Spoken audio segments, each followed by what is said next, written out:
be your host, your presenter, and your question moderator for today's webinar, which is CSLP 2019, A Universe of Stories.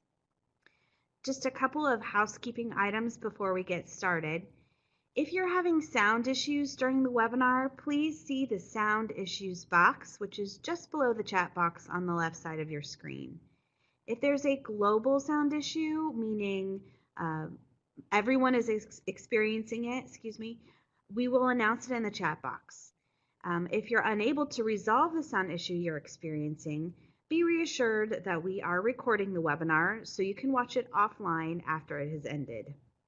Again, if there is a global sound issue, we'll make sure an announcement is made in the chat box.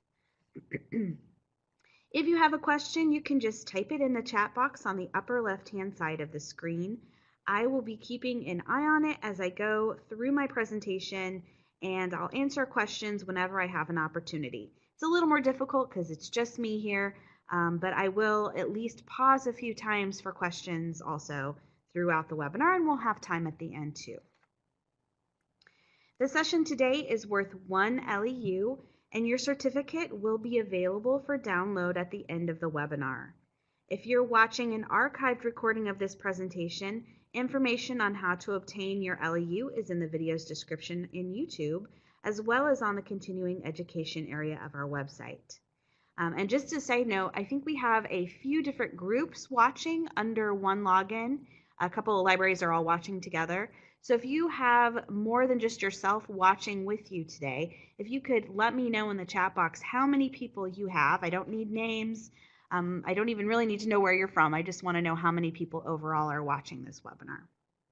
That would be appreciated. And you'll be able to download that LEU certificate and fill it out with everybody's individual names. You know, you can just print it off multiple times. Okay. So speaking of which, today's webinar will be recorded and archived. After the webinar has been transcribed, it will be available on the Indiana State Library's archived webinars page. For weekly updates on upcoming trainings and to learn more about what's happening in libraries across the state, please subscribe to the Indiana State Library's e-newsletter, The Wednesday Word, and check our continuing education website for other professional development opportunities. All right, let's get started, everybody.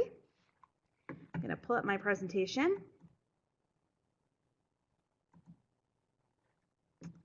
Here we go. There it is. Great.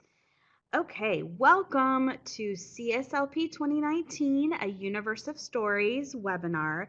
And this webinar will cover early literacy, children, teen, and adult, so all 4 age groups of the program.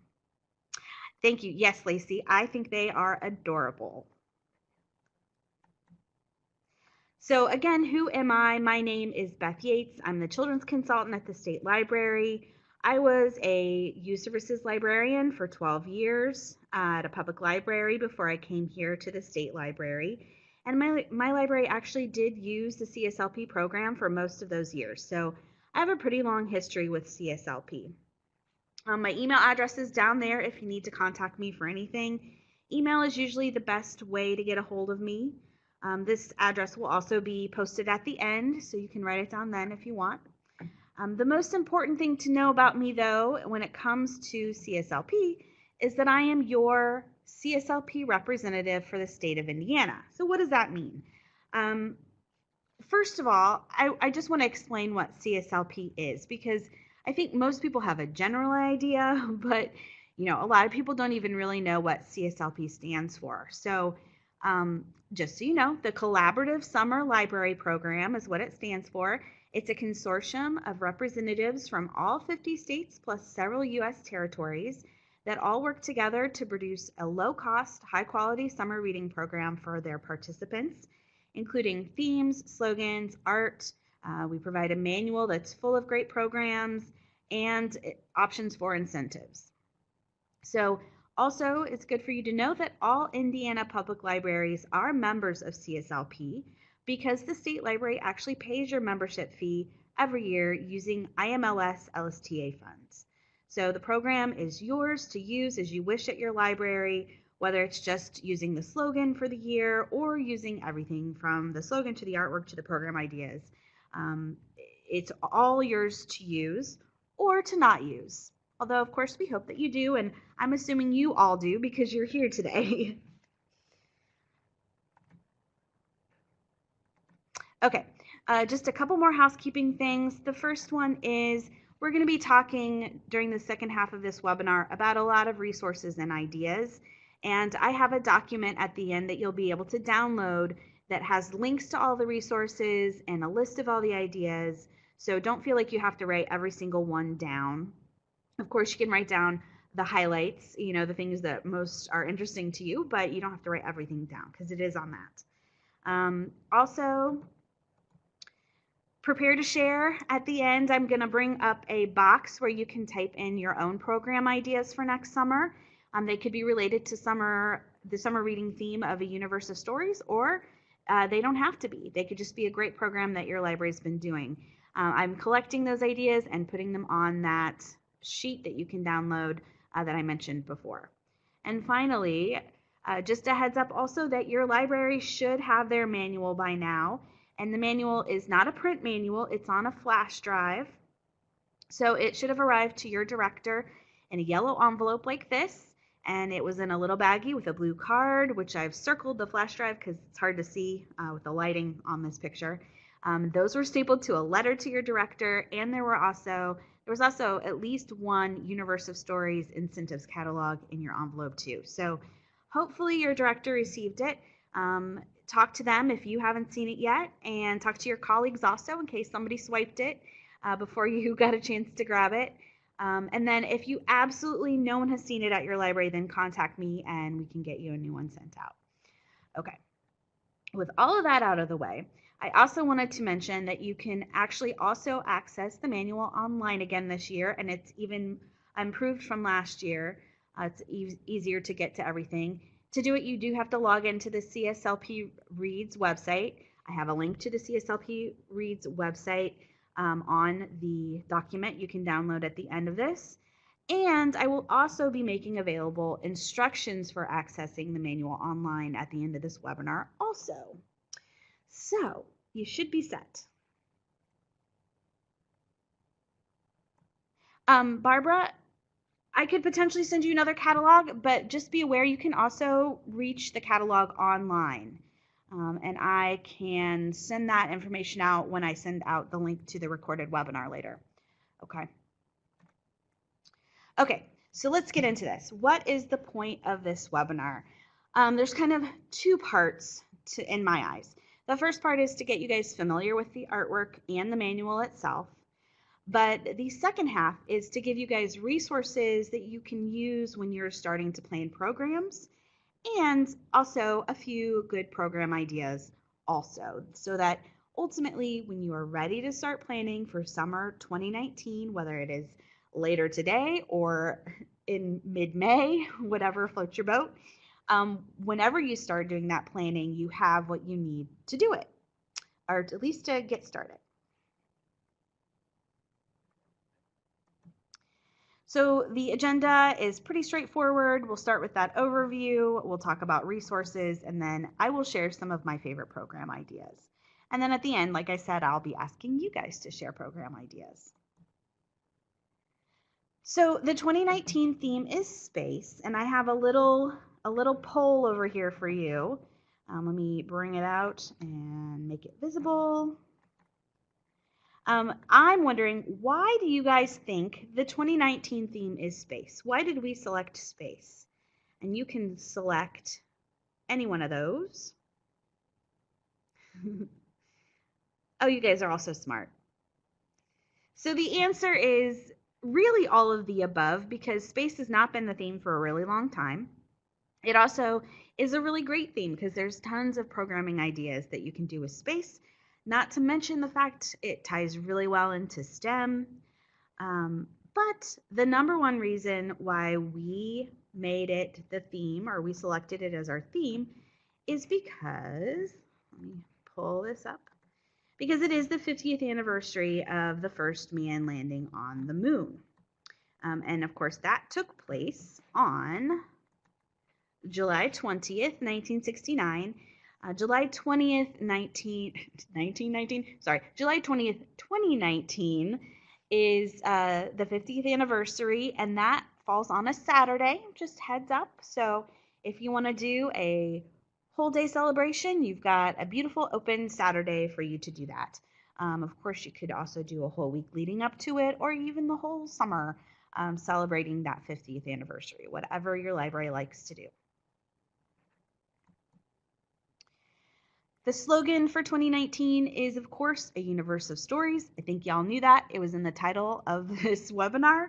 But I just put this here because it is, again, for all 4 age groups, which has not always been the case in the past, although it has been for the past 2 years, and it will be for the near future or foreseeable future.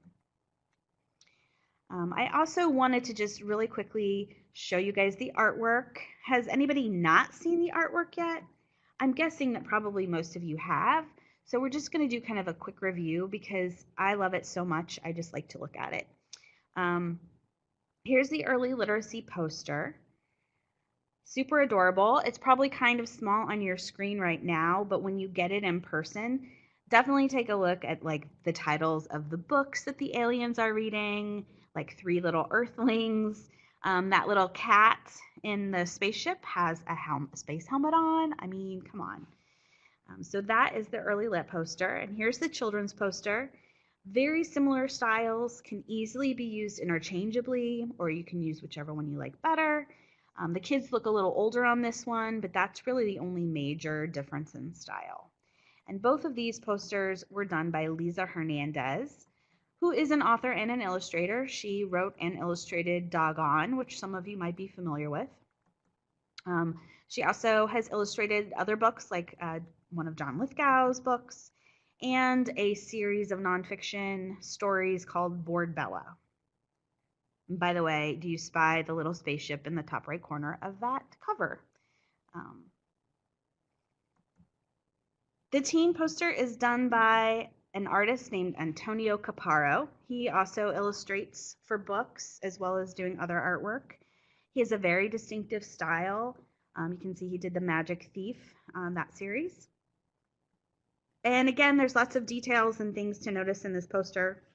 My personal favorite is the what must be a rotating library up at the top. You can only imagine it's rotating so that the gravity will keep the books on the shelf, right?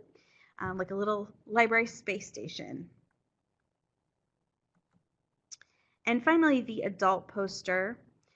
This one is done by Larry Jones, and Larry Jones has done, and I apologize, there should be a second picture there, but it's not showing up for me. Oh well.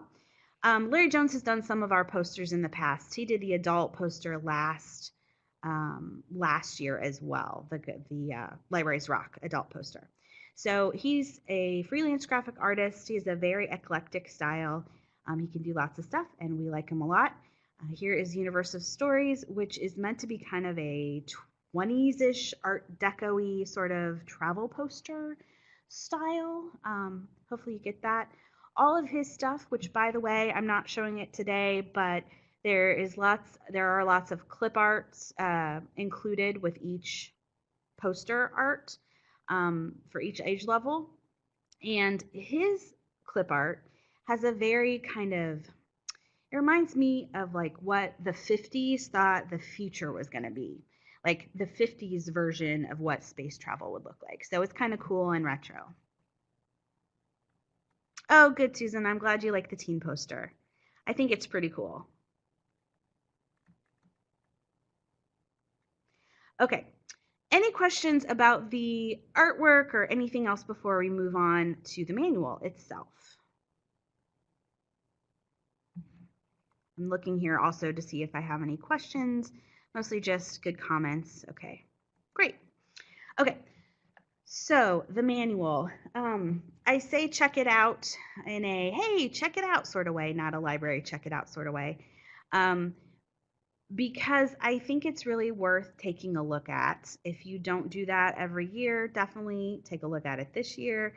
It is full of program ideas, canned program ideas that you can use all or just part of. I know I used to often come up with my own program when I was at my public library, but then I would go back to the manual and come up with things to supplement that, maybe a coloring sheet or a craft or a word search or a song or a rhyme or something, a game to play. And it is full of those. So do take a look at it. Usually the chapter headings and table of contents for each age group is fairly informative about what you'll find in there. But the thing that'll really tell you is the chapter headings. So the great thing about this year is that the chapter headings are the same for every age group, which makes it much easier, I think, to know what you're going to find within a chapter. This wasn't even the case last year, so they had all different kinds of chapter headings for each age level, so you didn't really know what you were going to get. So I'm happy that this year they have done that. So what you'll find in each age level is the first chapter is Take Me to Your Reader. And in Take Me to Your Reader, you're going to find programs that focus on various fandoms, which if you're not familiar with what a fandom is, it's a community that grows up around some pop culture subject. So for instance, relevant to this summer would be a Star Wars fandom or a Star Trek fandom. Even Doctor Who has a huge fandom. And even Harry Potter, which is less space related, but is a great example of a fandom, just a community of people who love whatever it is. It also has programs that focus on popular characters from books and movies and TV, as well as popular genres and popular book franchises. So that's kind of the book-centric, pop culture-centric chapter for each age level. Shoot for the Moon is where you will find programs that celebrate and can be or are inspired by the 50th anniversary of the moon landing. So if you're planning on celebrating that in July, definitely check out the Shoot for the Moon chapter. To the Library and Beyond is the next one. And this chapter includes programs that allow library staff and patrons to implement and enjoy services and programs outside the library walls. So this is all about partnership programs. It could be just going outside your library physically. It could be going outside your library and maybe going to another location for a program, or it could be bringing partners into the library for something. Trekking Across Our Universe. These are programs that introduce the wonders of our solar system, the cosmos, and beyond. So if you are looking for astronomy-related programs, this is the chapter that you'll want to start with. And finally, the last chapter is a Sky Full of Stories. This one focuses on the stories part of the slogan, A Universe of Stories. Stories of all types, but particularly the constellations and mythology stories. Of course, you can also tell your library story, tell your community story, tell the story of community members. Lots of stuff you can do with that. Any questions about those? Yes, Stargate, Jennifer. That's definitely another fandom. Relevant. I see somebody else typing. I'm going to go on to my next slide though. Okay. All right. So the next thing we're going to talk about is those resources that I mentioned. And again, you don't have to write every single thing down. You might just want to do the highlights because I will be sharing this, what I like to call my program idea sheet. Very clever name, I know. I'm going to share this program idea sheet at the end of the training that you can download. And the download also includes, I put instructions on getting to it on our website as well, because that is where I keep the most up-to-date version. So what will you find on it? Well, first of all, you're going to find links to all the resources that I'm going to talk about right now. So right now, I'm just going to kind of give you a brief overview and introduce them so that you're aware of them. And then you can go here and get the links to them and explore them more yourself. The other thing you're going to find on here is actual program ideas. So as I've been traveling around the state, we have like a roundtable during the second half of our in-person training where we all share program ideas. And I have been recording those, and I add them to this program idea sheet every time. The other thing to know, though, is that I have not deleted everything from past years, because I have a personal philosophy that you don't have to do themed programs every summer. Of course, you'll do your overarching summer reading program, but then when you do your individual, like, program for school age kids or a teen program, I think it's more important that you're doing programs that your patrons would like to come to, that they will come to, that your community needs, as opposed to trying to shoehorn it into a theme. But that being said, this summer is a really great summer to program to the space theme. I mean, most people are interested in space in some way, shape, or form. So since it's a really great one.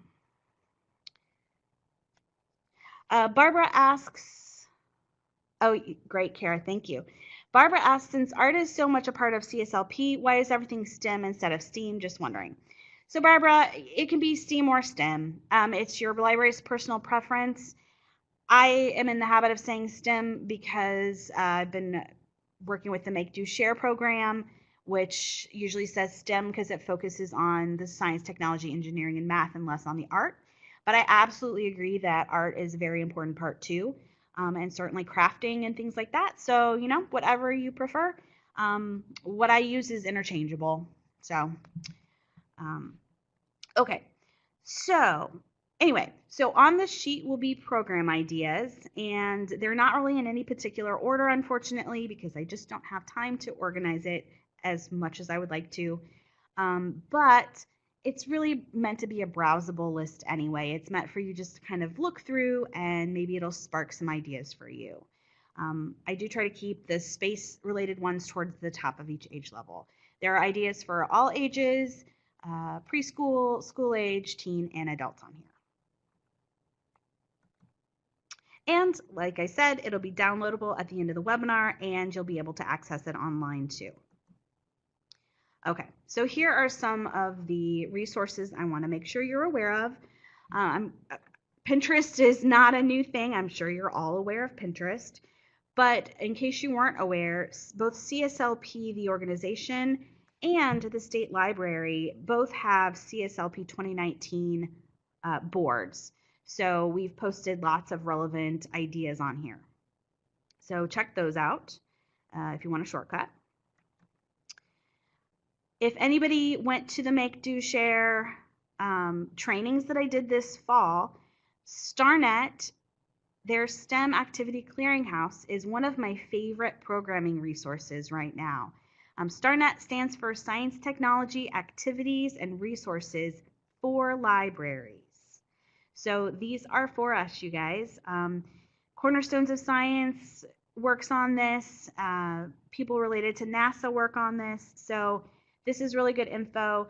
All the programs have been vetted and tested with groups to make sure they would work in a library setting with a group of, say, kids or adults. And they're all STEM related. They've been vetted to make sure that the science is good as well. So once you go to the clearinghouse, you click on Browse All Activities, and it takes you to a big list of different activities and programs. And you can, on the left-hand side, narrow your search, or you can select one of these by clicking on Check It Out. Don't be misled by the check it out, because again, it does not mean check it out in a library sense. You're not actually checking anything out. It's more like a, hey, check it out. So you click on the check it out, it takes you to a more detailed page on that particular program idea, and you're able to download an activity guide from there. And these activity guides are really great, especially the ones done by StarNet. They've sourced them from other places too, for instance, Scholastic, but most of them have been done by StarNet themselves. So those especially have everything that you need in order to do a certain activity or program. It tells you how long it'll take. My favorite part of theirs is this what's the point box at the bottom, where it actually gives you the science behind the activity. So you don't have to be an expert in whatever you're doing, because they tell you what it is. They tell you why you're doing it and what to tell the kids. It also gives you all the materials you need, etc. So definitely take a look at those because they are really, really great. Has anybody used any programs from the STEM Clearinghouse yet? You can type it in the chat box if you have. StarNet is also actually an official partner of CSLP this summer, and so they have created a website for a universe of stories. And if you scroll down on that website, they have another shortcut to some of their activities. So you can see there's 3 boxes there with activities. And then the one on the right actually has links to various NASA web pages. And at the very bottom of that one, the 4th one there is Apollo 50th anniversary. So if you are planning to celebrate that 50th anniversary, go check out that link.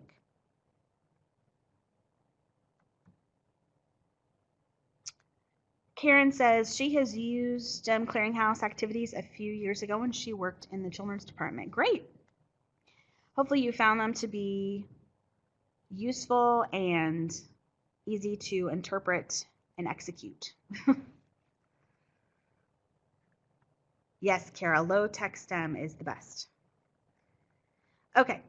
My next resource I want to tell you about is NASA at My Library. So NASA at My Library is an organization, or a project really, that is again being run by Cornerstones of Science and StarNet and NASA itself and some other organizations. And this is the 2nd year of the program.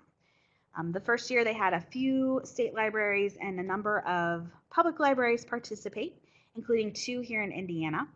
I believe it was, is it Elkhart and Bedford, I think. Please forgive me if I'm incorrect. I didn't write it down. I should have written it down. But for their 2nd year, the Indiana State Library has actually been accepted to be a partner at NASA at My Library, which is very exciting. They're going to give us resources, training, and support. So they've already started doing that we can then turn around and share with you guys.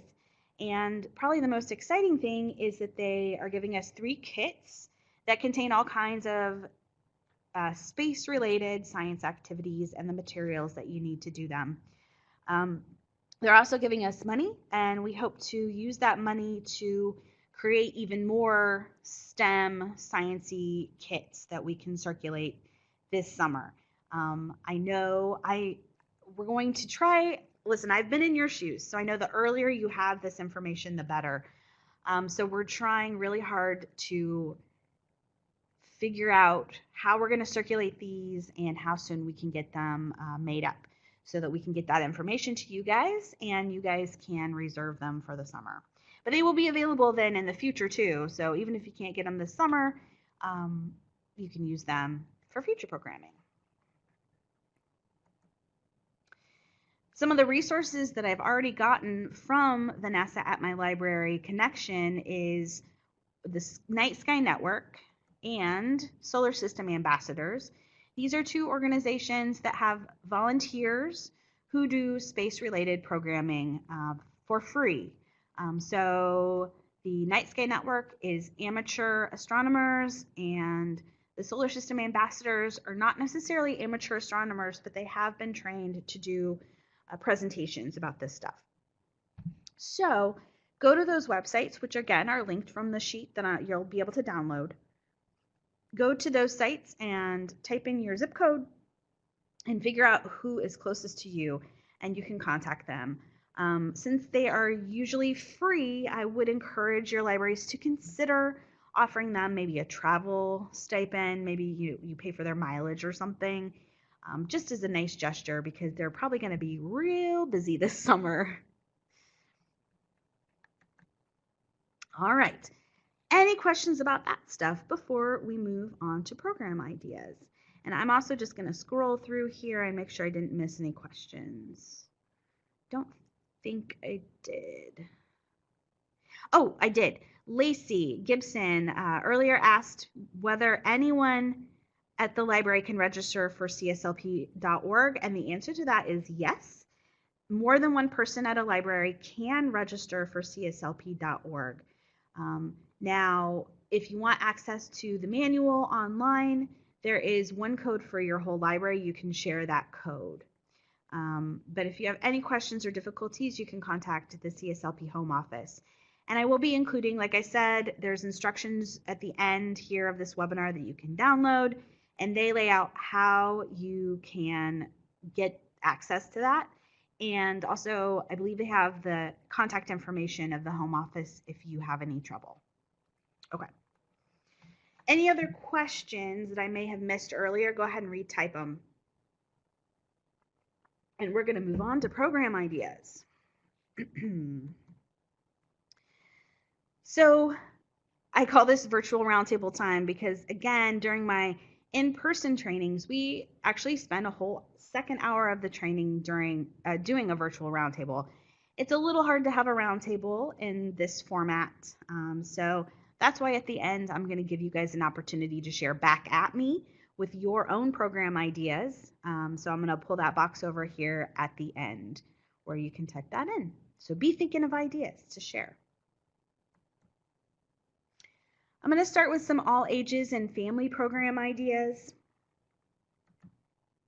Of course, on July 20th, which is that 50th anniversary, make sure you're celebrating the Apollo moon landing. It's pretty momentous, pretty cool. So it's a great opportunity for your library and your community to come together and celebrate. And there are tons of ideas in your manual for doing this. One idea that I know might not be easy for every library, but which I think would be totally worth it if you can make it work, is a night sky gazing program. Again, in your manual, you'll find more detailed information about doing a program like this, but I just wanted to point out, you can, of course, potentially do this at your library if you stay open late. I know it doesn't get dark until 9:30 or 10 in the summer, but one time in the summer, if you can make it work with your staffing situation, how amazing would that be? That would be so much fun. It would also be a great thing to do if you're able to get one of those Night Sky Network or Solar System ambassadors to come in and maybe lead the gazing, or if you have a local amateur astronomer or somebody with a really nice telescope in your community, maybe they would be willing to share and lead some sort of program with night sky gazing. Or you could just gaze. This would also be a good opportunity to maybe partner with a local parks department or maybe a local golf course. Oops, hold on one second.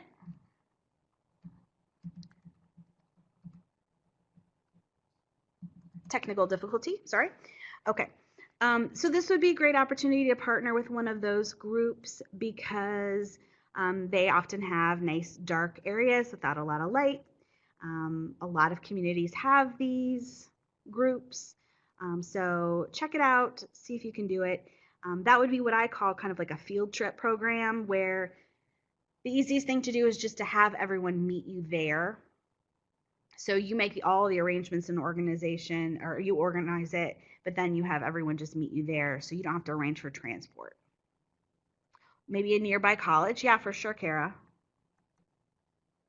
Don't forget about a good old outdoor or indoor movie night. Some libraries have these nice big screens on which they can project movies.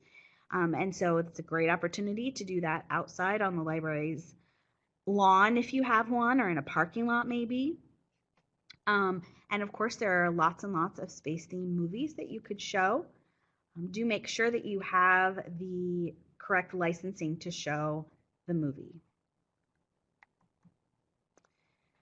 Paper airplane testing. So, you know, most, or not most, but a lot of astronauts start out as pilots.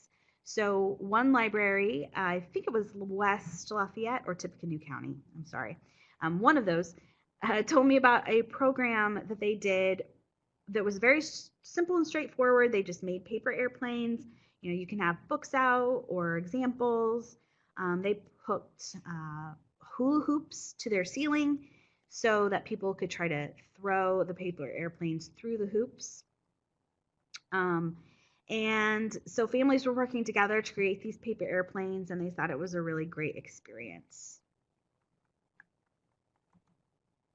Monica says Plan 9 from Outer Space is public domain.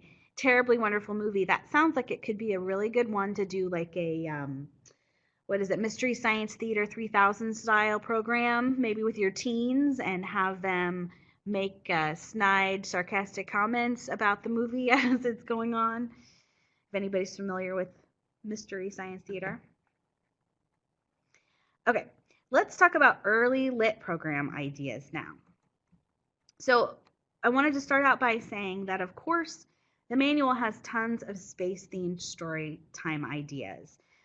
When I was talking earlier about the different chapter headings, the 5 different chapter headings, I said it's the same across all 4 age groups, and that is true, but the early literacy section is first divided by age group. So in early literacy, you'll find programs for babies, toddlers, and preschoolers. And then those ideas those age groups are filled with storytime ideas based on the chapter headings, with ideas for talking, singing, reading, writing, and playing within those. So the manual focuses a lot on story time. So I'm going to share some things that are a little less story time related and a little bit more standalone program or things you can incorporate in story time. So first of all, Galaxy Sensory Bin. So you may have seen sensory bins where they have dried rice in them.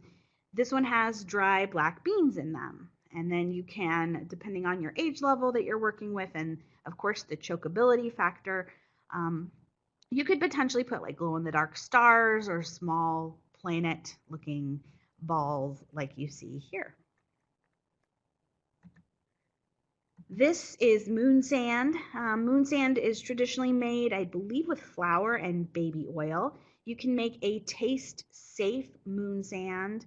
You'll note I did not say good tasting. It's just taste safe in case they put it in their mouths. Moon sand out of flour and cooking oil. And then they've used food coloring to color it here. This is a Galaxy sensory bag. So if you want to give them something that they can kind of feel and play with, similar to the bags where you can put hair gel inside of them, and then they can kind of put it on the table and write through it. This is oil and water and cotton balls and paint and glitter. And then it just kind of looks pretty and it gives them something to do with their hands. Of course, you can make Play-Doh. That's always a good one. And you can make it look like a galaxy with glitter. And slime. There's recipes for galaxy slime. So all those things that I just talked about, you can find lots of recipes and ideas for them on Pinterest, of course. If you want some art ideas for tots, here is a shaving cream painting. So you use food coloring or tempera paint mixed with shaving cream, and then they can kind of swirl it onto the paper. And once it's all wiped off, it looks kind of swirly like a planet. This is just simply using cupcake liners to look like planets on black paper. This one is using stars. You can either use star sticker or foam stars, and then you can put them in the shape of constellations and connect the dots.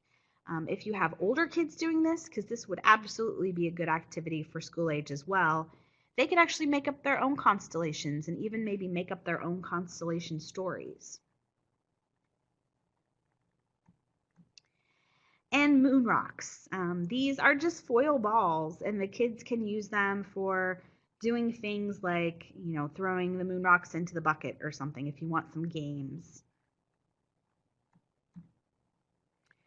If anybody has ever done a stuffed animal sleepover before, that's where you have the kids leave their stuffed animal at the library overnight, and you take pictures of the stuffed animals doing silly things around the library that you can then share with the families the next day. Try a To the Moon edition. So this is just a paper plate that they have made into a little space helmet for this teddy bear, which is adorable. So they can get into all kinds of fun antics, especially if you have some sort of backdrop of outer space or something like that. Maybe a rocket that they can sit in. You can have them play astronaut either during a program or just out in your department. Some good old-fashioned dress up. This was made, you can see, with 2-liter bottles and Solo cups and duct tape and some paint. So super cute, super easy, and a great free play opportunity. All right, so next we're going to talk about school-age programs. The first one is probably my favorite, which is an astronaut training school. And I say it's my favorite because there are so many different things you could do for this one. You can see the picture, they have a tunnel crawl. So if you have one of those collapsible tunnels, the kids could crawl through that. They have gravity lifts, which is lifting a big, like beach ball sized thing up and down. Toe touches, line hops, jumping jacks. I had one library tell me that they put down an old air mattress and let the kids do a quote unquote moonwalk, which I think is awesome. And you could also potentially accomplish that with like a pool float, you know, those long pool floats that you can lay on. Might be a little less expensive unless you have an old air mattress nobody's using that has a leak that you don't mind sacrificing to the cause. You could try those pool floats. And there's lots of good ideas in the manual to contribute to this training school idea also. You could do a Space Explorers Club where maybe it's just one program with different stations, or maybe it's a weekly program and you do a different topic each week. You could either do all the planets, or you could do a different subject each week, like planets one week, stars and the sun another week, the moon and satellites another week, etc. And speaking of the moon, there are tons of really wonderful ideas for moon party programs, different activities celebrating the moon, from making eclipses out of Oreos to, and talking about the phases of the moon, to moon gazing, looking at the man in the moon. Lots of great program ideas with that. And of course, don't forget STEM or STEAM, whatever you want to call it. But a STEM challenge is often where you give the kids like a card or a challenge and ask them to solve it using certain materials. So for instance, you might ask them to build a space colony with Legos, and you give them a problem to solve. So in this space colony that you're building, where would they grow the food? Make sure you put some place where they would grow the food. Or where would they relax? What would they do to relax? You know, build a place where the astronauts could relax on Mars. You could also do rockets, telescopes, etc. All right, let's talk about teens. So this one is really cool. Allison McLean of the Elkhart Public Library actually created an Escape Mars Breakout Box Challenge.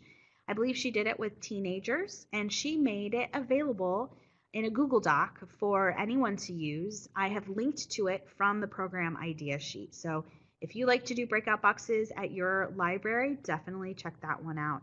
I believe there's also some breakout box ideas in the manual too.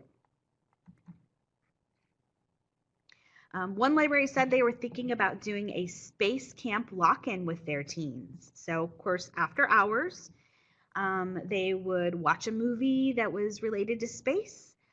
They said they usually break out the video games, maybe Dance Dance Revolution or something like that, and they would divide them into teams, and they would have them have space-related names. You could have snacks and call them spacey sort of things. Lots of different stuff you can do for this one too, but it gives it a nice topic to revolve your lock-in around. There actually is a movie called Space Camp from the 80s.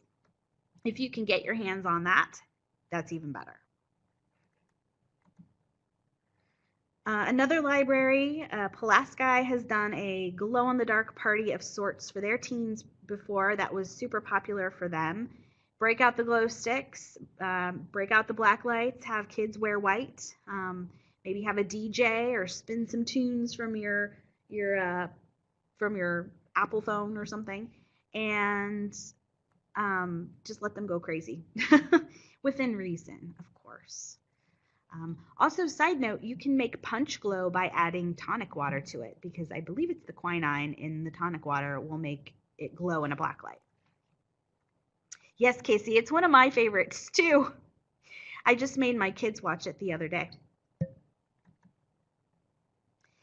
Solar oven cooking is one more idea if you do a cooking program with your teens, or if you want to do one. This is a great adaptation for this summer. This is made out of a pizza box, so ask your local pizza place if they'll donate some boxes to you, and other than that, it looks like it just takes a few simple things like foil and plastic wrap. But there's other styles and designs for solar ovens, by the way, and again, Pinterest is the place. Okay, finally, we've got some adult program ideas. So if you want to have a little bit of a grown-up night under the stars, this, by the way, could be a really good idea for your friends at the library to do a fundraiser or something. Have an alfresco night under the stars where maybe you have people get dressed up, you set up some tables and chairs, you have some music playing, you maybe have some mocktails, which is non-alcoholic cocktails, some hors d'oeuvres or something. This could also be a good work-in to bring one of those amateur astronomers in and offer things like, viewing of planets or something. You could do all kinds of stuff with this one too. Just a reminder that Gus Grissom, who was the second American astronaut into space, is from Indiana. So you could consider doing something about him. The Grissom Air Museum is just north of Kokomo, so certainly if you are within an easy drive of that, you could do a field trip program at the museum. I did look at their website, and they do offer tours, and they will set up like group tours and speaker events at the museum. So that is a possibility. I'm not sure. It didn't say anything on their website about whether they travel to do speaking engagements, but it's certainly something you could ask about.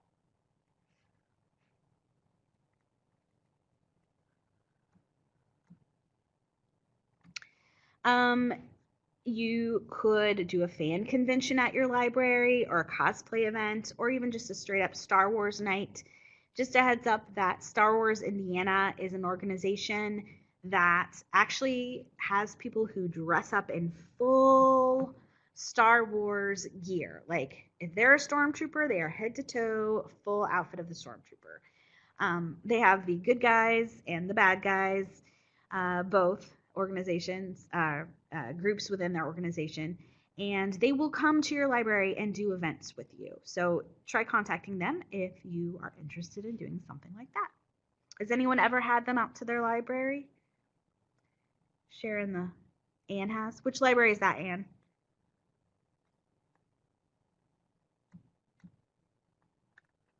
She's typing. Warsaw. Oh, okay, great. And then, of course, we all know that adults still love craft programs. So you can do a painting program. A really easy painting program is just making this galaxy painting, because it's a black background, and then they can just splatter and sponge on different colors of paint and maybe sparkly paint, and it comes out really pretty. This is, I don't know if you can tell, hopefully is it coming up? Oh no, my second picture is not working. Oh, there it is. Okay. is making constellations, and in this case they're horoscope signs, but which those are constellations. It's constellations made with little LED lights on little canvases. You can also do food program with either decorating cookies or making galaxy chocolate bark. And then finally, you can do a bath bomb that looks like Jupiter. Oh, and let's see. There it is. Okay. Sorry, my display is lagging. Okay. So that is some of my favorite, those are some of my favorite ideas. So right now, I would like you guys to share your ideas. And don't forget, there's tons more program ideas on that program idea sheet. And so I'm going to pull up the box where you can share your ideas now. Hold on one second. And as I said, I will take all of these and add them to this program idea sheet that I have.